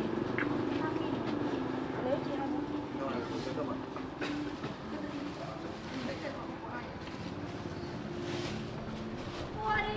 Phải về ăn đấy.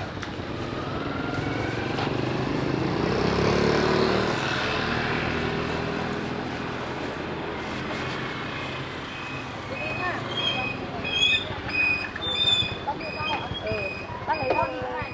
Sẽ lơ này ạ. Bao tiền cái cháu? 10.000 một cây ạ. Cái bác 2 cây, còn 3 cây à? Có 3 cây.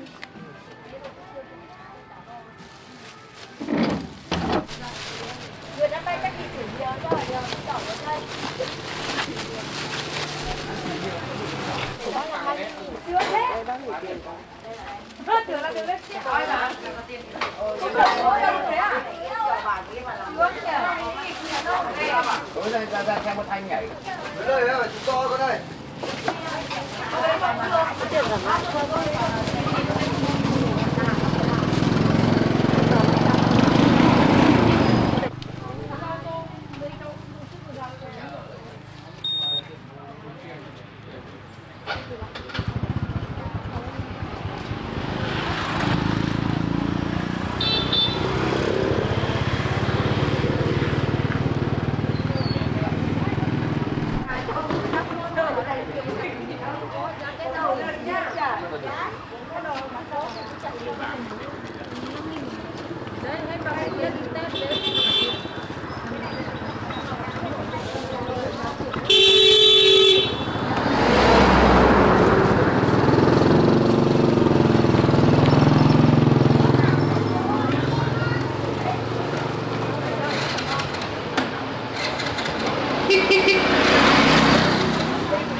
còn mới hay mới đây em ơi?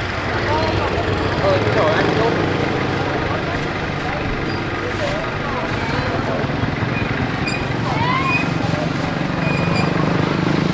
Rau này ngon đấy nhỉ, cũng sâu rất là rau sạch đấy. Rồi anh Tiến nhá, anh Tiến nhá.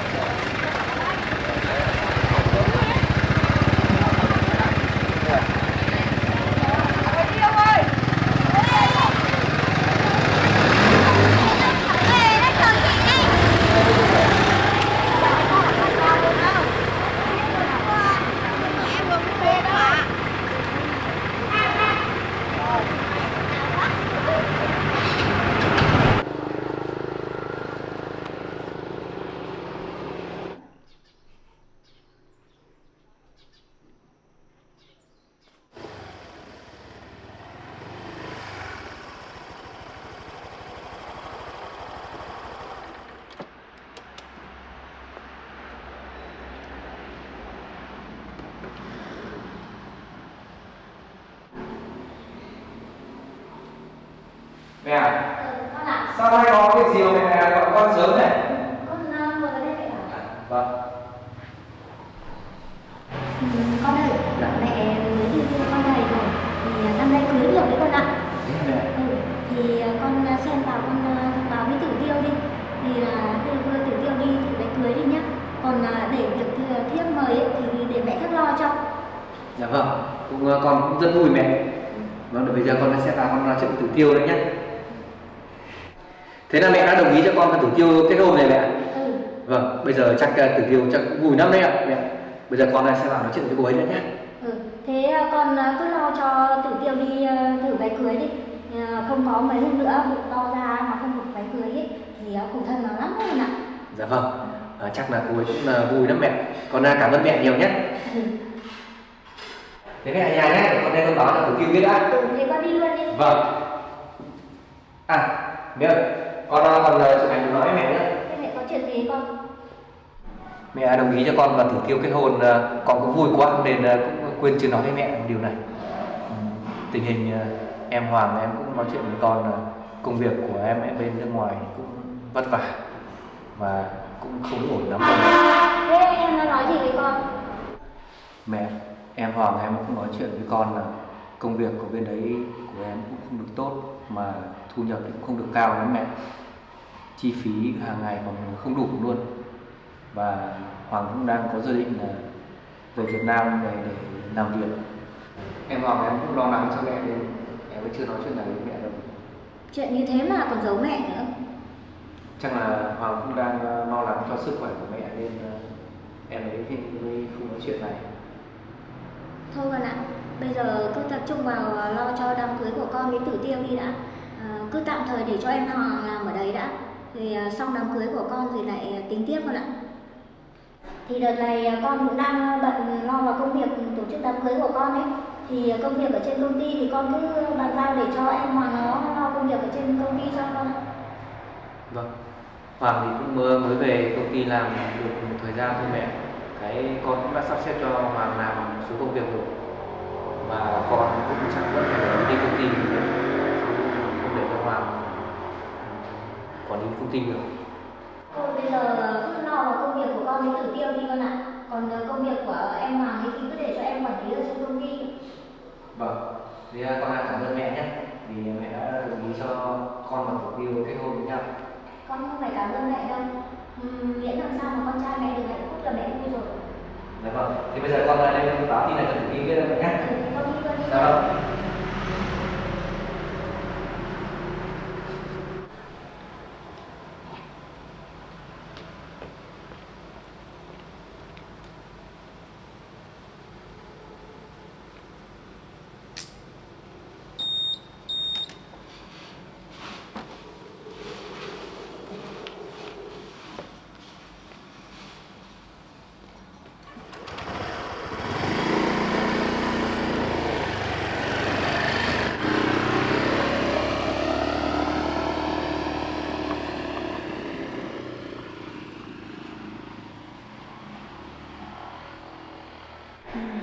Bây giờ mình phải lên danh sách khách mời này, in thiệp cưới này.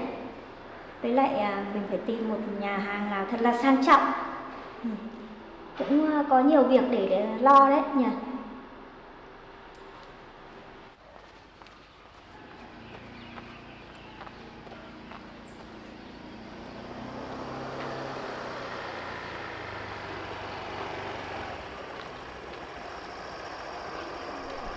Hôm nay có đi làm không? Anh không, nay anh ở nhà với em thôi. Mà anh có chuyện này muốn nói với em. Chuyện gì nữa? Cứ đi về nhà thì anh sẽ nói chuyện này với em. Nói chuyện này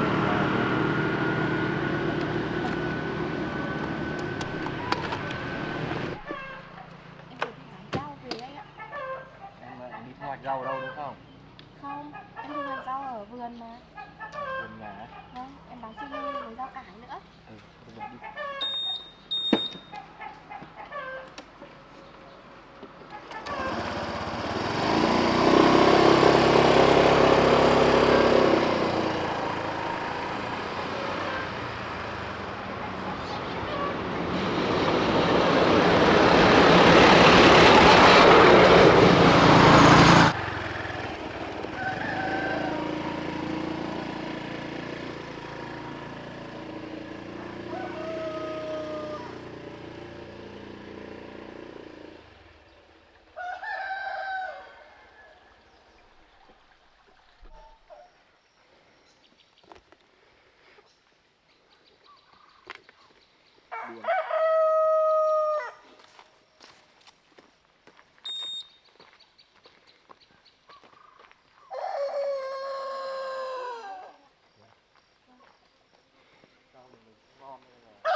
Đi ra đây anh có chuyện này muốn nói với em.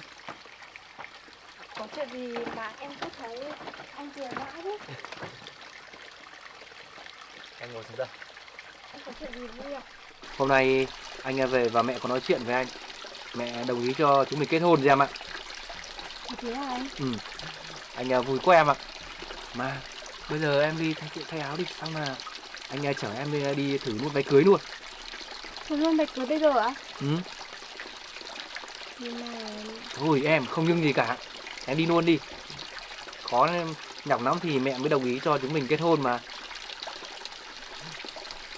Đi. Thế bây giờ em đi vào thay đồ đi nhá. Xong là anh chở em đi thử váy cưới luôn. Vâng. Thế anh chờ em nhé. Rồi, em đi vào đi.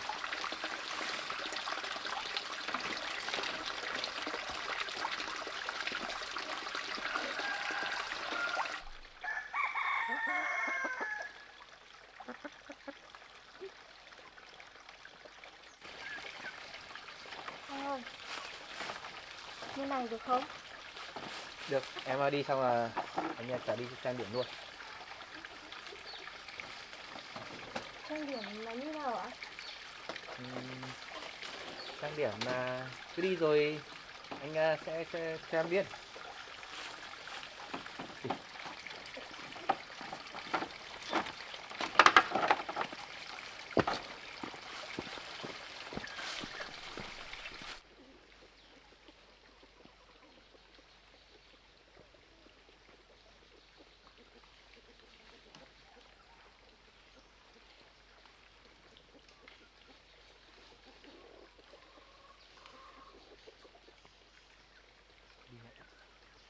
Anh thấy hạnh phúc quá em ạ.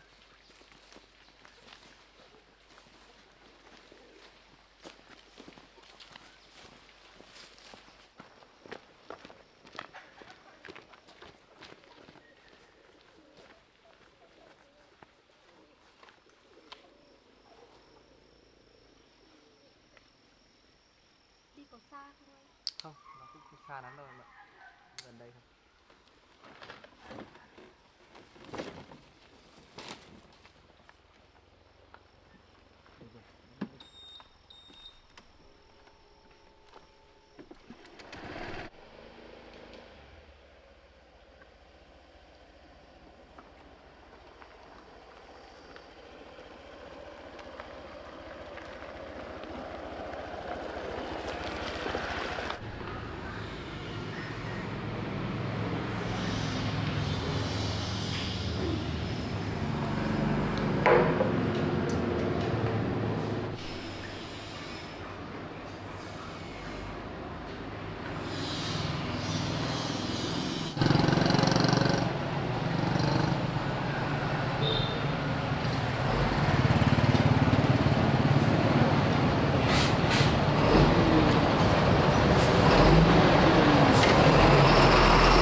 Anh có về hay không? Vâng, tôi đây. Ông ơi, này có công có bây giờ em mấy người anh muốn gì để mọi người Cho tôi lâu đài. anh ơi cho em một lâu đá đấy ạ. Em cho tôi lương. Anh cho em là anh phải chuyển cho anh lấy một số mẫu thiết kế về chắc phải không? Vâng. Hôm nay thì cái sự khác của công ty của em sẽ cho anh về tiền cái đó. Cái mẫu thiết kế nó cũng không chỉ cho mình thì không bán rồi. Đánh giá rất là cao về cái mẫu thiết kế đó.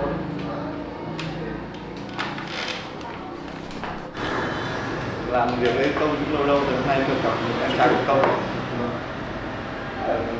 Thế là mình cũng làm bên công ty của công luôn à?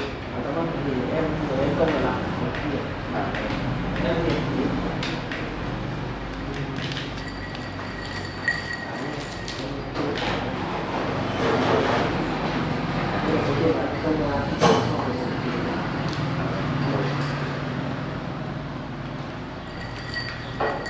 Nước.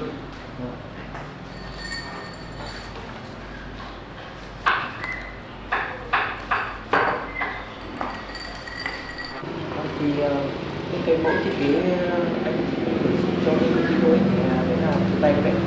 Vâng ạ, đúng rồi, tôi đang làm quản lý mẫu thiết kế của một công ty và những mẫu thiết kế là do chúng tôi chính tay tự vệ. Đó thì phía bên công ty tôi cũng rất hy vọng là được nhận nhiều những mẫu thiết kế từ bên anh. Tôi cũng rất mong là được làm anh hợp tác với các bạn thôi.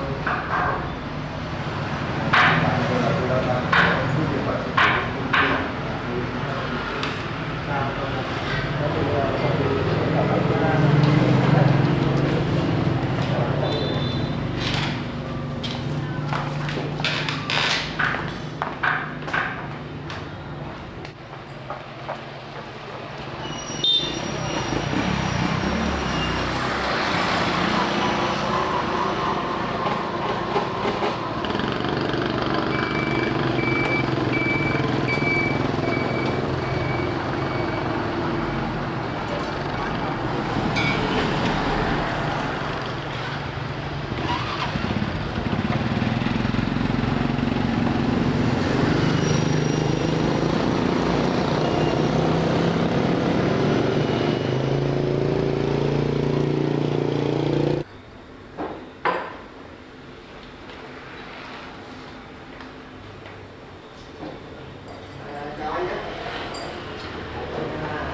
cấp trên của anh học rồi tôi có ngồi bàn kế bên kia, tôi đã ghi rõ hết những hình ảnh giữa anh và anh học, và tôi cũng đã điều tra về công ty của bạn đã mạo danh sản xuất những đồ nội thất của công ty tôi bán ra thị trường.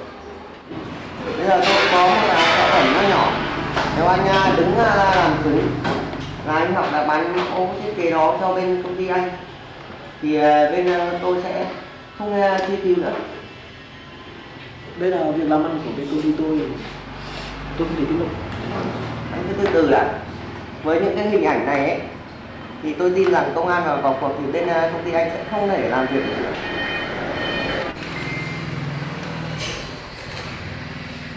Bây giờ anh muốn như nào? Bây giờ tôi chỉ cần là anh đứng ra làm chứng rằng là anh học bán mẫu thiết kế là được. Nhưng mà việc này tôi cần phải suy nghĩ đã. Vâng, thế anh lấy cái số điện thoại này của tôi, có gì thìผมsẽ cho tôi.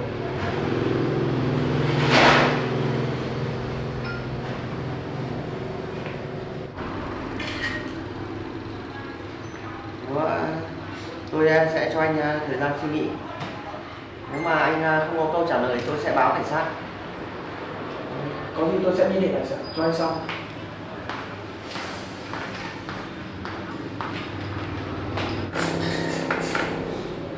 Ngay hả Thọ? Đổ lỗi cho mình.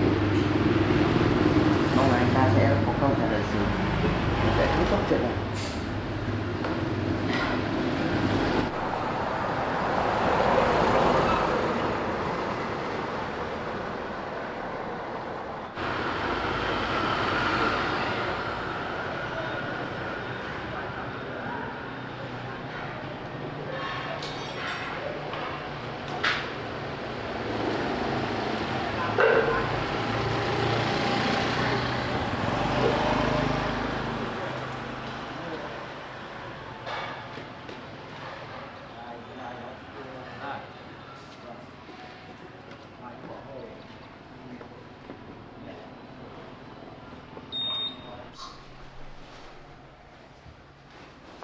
Anh chào em. Em chào anh chị. Ừ. Anh chị có việc gì ạ? Anh đang muốn vào cho vợ anh thử váy cưới em ạ. Dạ vâng. Đây váy cưới bên em đây có rất nhiều mẫu. Anh chị có thể tham khảo qua những cái mẫu ví dụ như kiểu là váy trễ vai này, hoặc là váy cúc ngực, hoặc là tay dài gì đấy. Em thấy dáng chị nhỏ nhỏ xinh xinh thì những kiểu như này là phù hợp này. Thế à? Anh thấy chiếc váy này có đẹp không? Anh thấy chiếc váy này cũng đẹp đấy. Mà Tiểu Tiên, em có thích chiếc váy này không? Thấy cũng đẹp hay ạ. Thế thì bây giờ em sẽ make cho chị, sau đó mình thử đồ nhá. Ừ, em giúp anh nhé. Vâng. Bây giờ chị ra đây ngồi đây em sẽ make, sau đó Em vào đây, sau đó sẽ trang điểm cho em nhé. chị ngồi lên ghế cho em. Em ngồi đây. Vâng, chị cứ ngồi lên ghế cho em.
phù.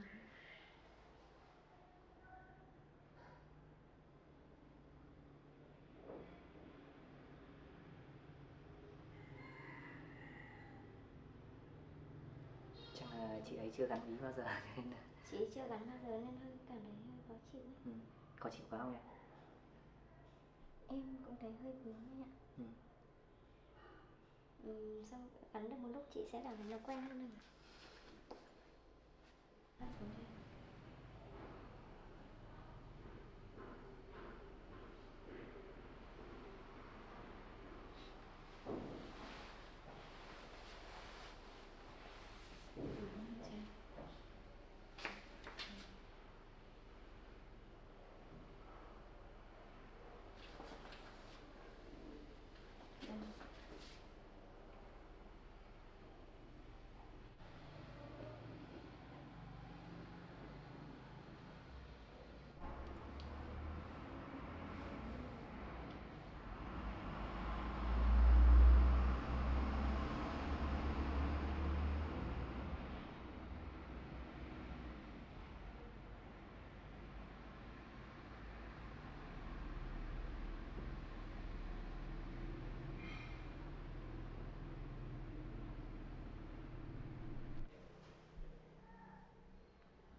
Cái tắt đường.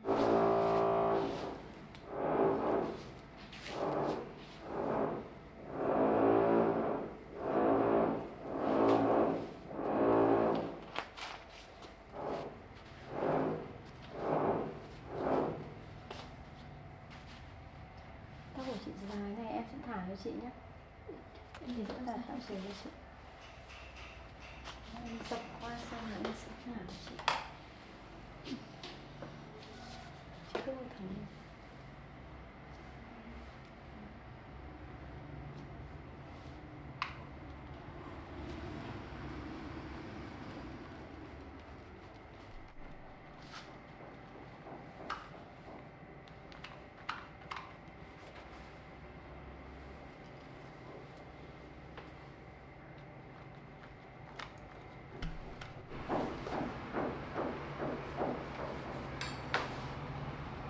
Em ngồi bên này có lạnh.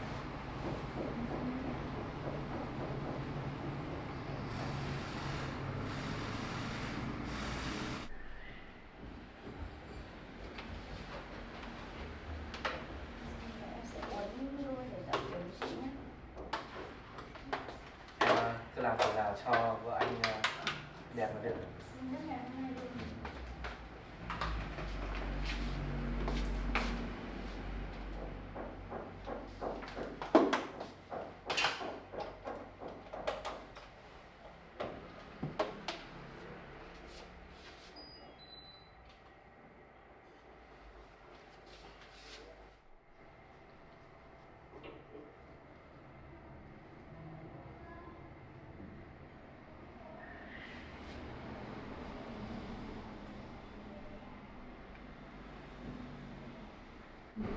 Cái này bạn uốn một lát nó lại cong luôn như này nhỉ? Tí nữa em trải ra nó sẽ một thành sóng á. Thế à?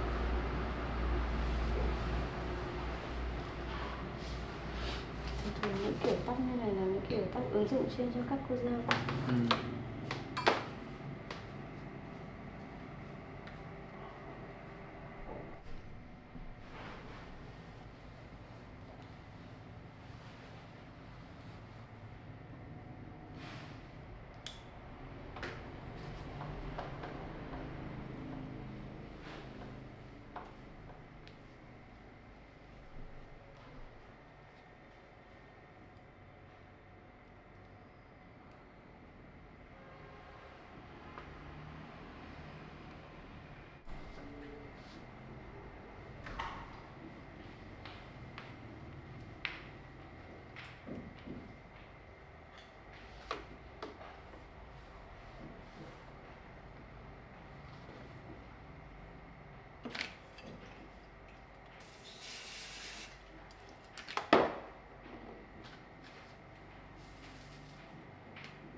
cho anh lên ra thay máy.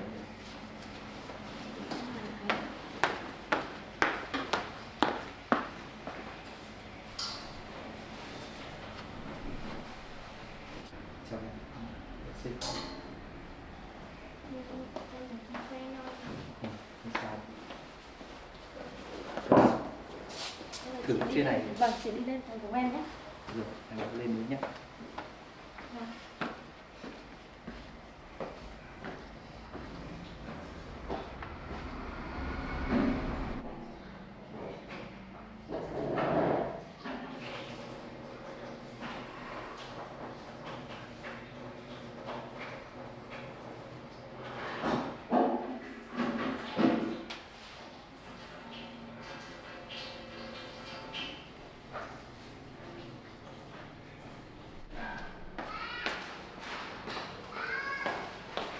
Anh ơi, anh có thể lên rồi đấy ạ.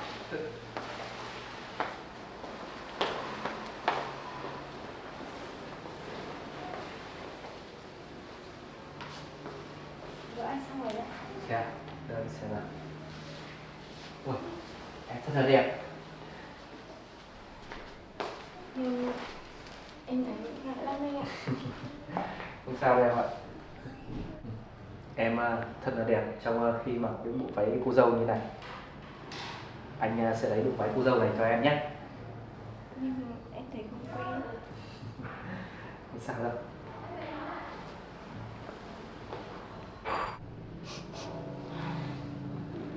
Sao em đi khóc? Chưa bao giờ em nhận mặc cái áo, một cái váy đẹp như thế anh ạ. Em cảm thấy hạnh phúc lắm. Không sao em ạ. Em cảm ơn anh nhé.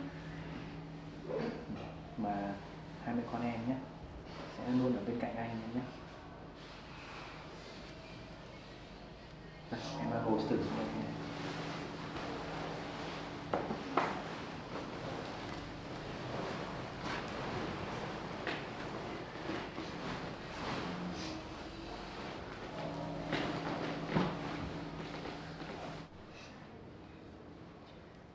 Em cũng rất xinh khi mặc chiếc váy cưới này.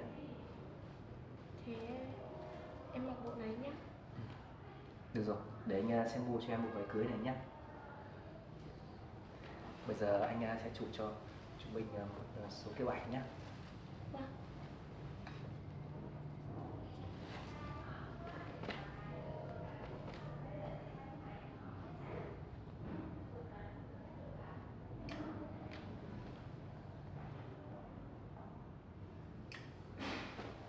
Để anh sẽ chụp cho một mình em một số kiểu.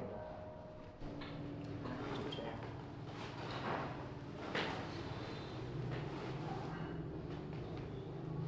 Như này được không anh? Được rồi.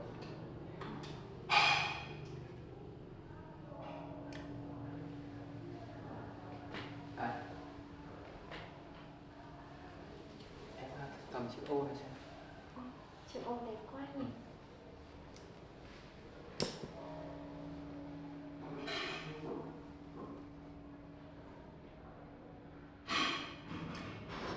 Em cứ ngồi như thế nhé, để anh chụp nhé.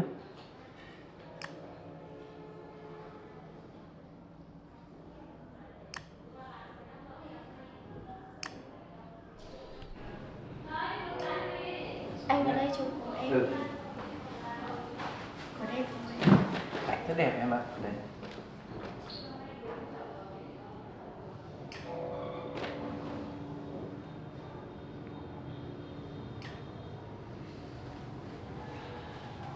Cảm ơn em nhé.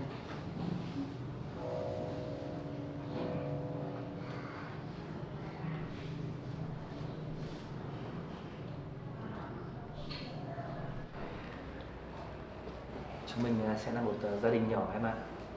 Vâng. Chúng mình sẽ hạnh phúc cùng nhau anh. Anh cho em xem này.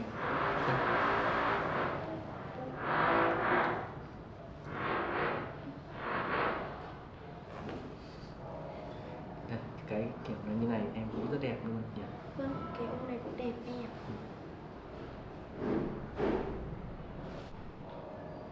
Đây, em anh cũng thấy cái này của em cũng đẹp lắm. Bức ảnh này cũng đẹp nhỉ. Vâng. Sao không thấy cái hình này là đây? Ảnh chụp chung của anh chụp mình đây nhỉ? Anh cũng đẹp trai mà.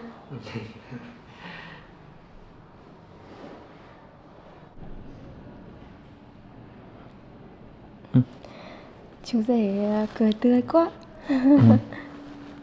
Được ở bên cạnh em thì anh lúc nào cũng sẽ cười tươi.